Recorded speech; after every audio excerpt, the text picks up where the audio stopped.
This is Ethan Ross, and for me, the world makes sense in clean angles and precise equations. I'm a mechanical engineer by trade, a man who built his piece by piece, literally. My first real home, tucked under old maples, came with just enough yard to finally pour the concrete for my piece project. A backyard pool, every tile laid by my own hands. The neighborhood, it looked like the picture of normal. Perfect lawns, polite smiles. The kind of place where a low hum of civility disguised a deep current of control, personified by the local self-appointed monarch, Karen Daniels. She arrived with all the subtlety of a perfume ad, and within weeks, the HOA rules had doubled, the fines tripled, and the neighbors' smiles turned into practice performances. She called it community improvement. I called it an entitlement wrapped in a velvet glove. I kept to myself, sure that her chaos wouldn't spill into my calm. I was wrong. It was one of those afternoons where the sun hit the pool just right, turning the water into liquid sapphire. Lily's soft laughter drifted from the kitchen. For a brief, perfect moment, everything was still. Then the gate to my private yard clicked open and the silence shattered. Karen didn't knock. She never did. She swept in, a clipboard clutched like a scepter. Behind her, her husband, Officer Daniels, moved like a shadow off-duty in a pressed uniform, badge catching the sun just enough to feel like a spotlight. "Mr. Ross," Karen began, her lips twisting into that patented, brittle smile. "We'll be needing your pool keys. The HOA has voted to make the pool community access." I felt my pulse slow down, a strategic pause. I looked at her, then I looked at the uniform standing on my property, his jaw already set. My pool, the one I built. "Let's not make this difficult," Officer Daniels suggested, his voice low, almost a growl. The air thickened. Neighbors paused mid-conversation across the fence, their eyes peeking over hedges like curious, judgmental crows. Lily's laughter had gone silent inside. Karen tapped her clipboard, the sound sharp and demanding. "Hand them over now, Mr. Ross, or deal with the fines later." I met her eyes, calm, clear, and utterly unimpressed. My hand rested on the cold steel of the pool rail, grounding me. "You are both trespassing," I stated, the words measured and flat. Her smirk faltered. His hand instinctively touched the radio on his belt. Right there in the afternoon sun, I understood the equation. When power is hungry, peace never lasts. I got my first official notice a week later, a bright yellow paper flapping against my front door like a warning flag. "Violation notice, restricted amenity access." Underneath, in sharp, looping handwriting, President Karen Daniels. The sheer audacity of it was almost impressive. Restricted amenity? It was built on my property with my money on my land. I called the HOA office. A tired-sounding woman named Denise confirmed my suspicion. "Mr. Ross, we don't have any record of a shared pool policy, and regarding the president, sir, we don't elect presidents. The board appoints the chair, it's still Mr. Mayor." Karen wasn't just overstepping, she'd simply fabricated an entire authority structure. From then on, the harassment became a ritual. Karen returned, camera in hand, snapping pictures of my pool from my fence line. "Routine inspection," she'd drone, that brittle smile back in place. "Verifying compliance." Compliance with what? My privacy. By the third week, Officer Daniels started tagging along. He'd idle his silver SUV at the curb, headlights angled right at my gate. If I stepped outside, he'd lower the window just enough to offer a hollow "evening" before driving off. The surveillance was systematic, designed to feel heavy, permanent. Then came the fines: $100 for unauthorized construction, $75 for non-compliant fencing, all signed by her, all completely fake. She was pushing, testing my breaking point. "Ethan," Lily said one night, her hand shaking as she held her tea, "maybe we should just pay, just let it go." I shook my head. If I give in now, they own the silence, they'll own the house next. A cruiser rolled past slowly outside, the headlights slicing across our living room. It was the same car, the same driver. That night, I ordered a set of professional-grade security cameras. My peaceful home had become a chessboard, and I was done being a pawn. I started recording everything.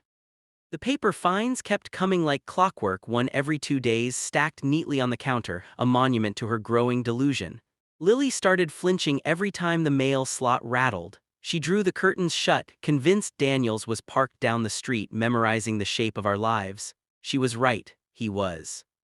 Lily stopped using the pool entirely. "I don't want them watching," she'd whisper, her peace was dissolving. One afternoon, Mr. Dalton, a retired Air Force mechanic, cornered me by the trash bins. "Be careful with that woman, son," he muttered, glancing around nervously. "She fined me last year for flying my flag too high, said it violated height codes." He lowered his voice further. "She's got her husband doing her dirty work." He scared half the street into silence. I realized Karen's power wasn't based on rules, it was based on manufactured fear and a uniform. Rumors started to circulate, spread by Karen herself. I was the guy keeping the community pool locked from everyone else. The lie was elegant and insidious, transforming me from a victim of harassment into a neighborhood pariah. The pool, my sanctuary, now felt like a spotlight. I caught myself checking the gate lock 3 times before bed. One night, the motion light flickered on near the fence. A shadow gone in an instant. I checked the footage, nothing but wind and water, but I knew better.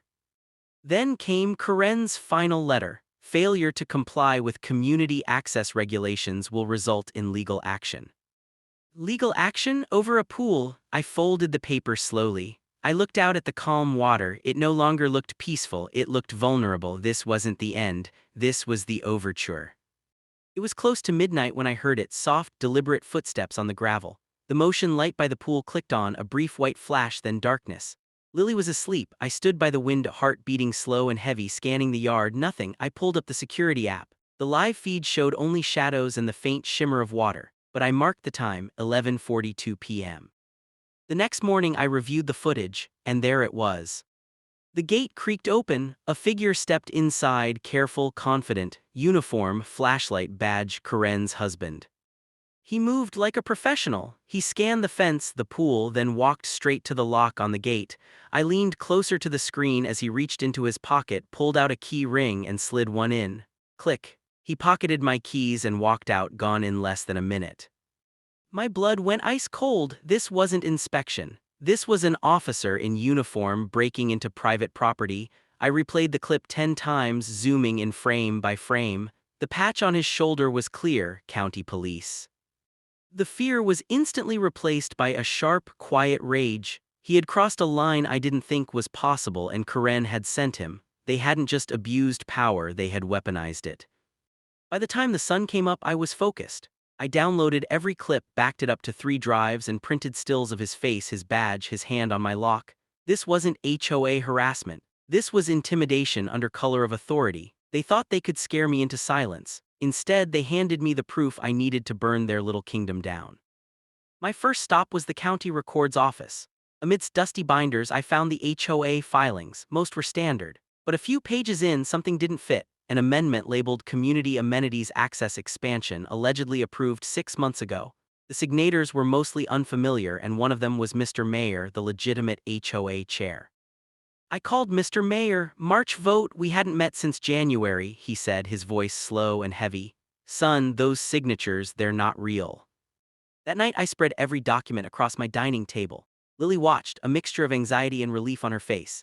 The pages told a clear story. Forged signatures on the amendment, no quorum for the election that made Karen president, and nearly $9,400 missing from the HOA account, funneled into phantom beautification projects. She had used her fabricated power to find those who opposed her, leveraging her husband's uniform to deliver the threats. Organized coercion. I needed an advocate. I called Rob, a real estate attorney I knew from college. When I finally finished detailing the situation, the forged documents, the phantom money, the footage of an officer breaking into my property to steal my keys, he didn't interrupt. "Ethan," Rob said, exhaling slowly, "this isn't an HOA issue anymore. This is criminal fraud, impersonation, harassment, and possibly extortion. This is airtight." He leaned forward. "But don't confront her. The more rope she thinks she has, the harder she'll hang herself."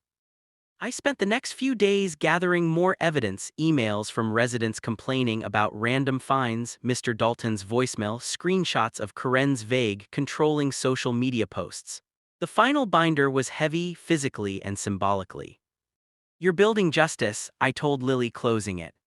The night before the meeting, I sat by the pool. The water reflected the fractured light. The same pool they tried to take now held the reflection of their downfall. They thought they had minimized me, made me small in my own home. But I had proof of every lie, every forged signature, every abuse. Karen didn't just want control, she wanted a crown. And I had written the first chapter of her revolution. The emergency HOA meeting began with all the usual pretense. Karen read from her agenda budget allocations, community safety, new enforcement, but I noticed a slight tremor in her hands. She finally moved to the item that everyone was waiting for. Now, regarding the issue of the community pool. I stood up. Actually, I said, my voice cutting through the room, steady and composed. I'd like to address that. A ripple of nervous energy moved through the small audience. Karen's eyes narrowed, instantly hardening. Mr. Ross, this is not the time. It's exactly the time. I walked to the front and placed the flash drive on the table right next to her neat stack of papers. This contains a video recorded from my private property. I believe everyone here deserves to see it. Karen froze, her smile dissolving. That is not authorized.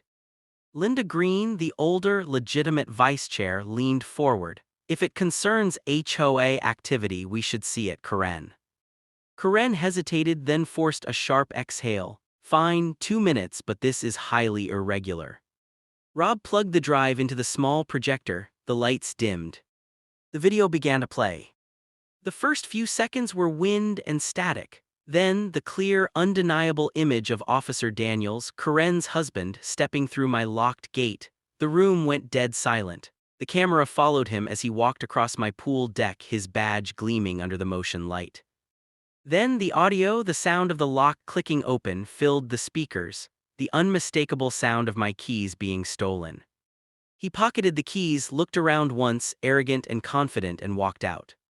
Gasps rippled through the room. Karen's face, projected in the reflected light of the screen, was a mask of shock and instant, panicked comprehension. They hadn't just broken a rule, they had broken the law, and now I had the evidence. The kingdom was about to crumble.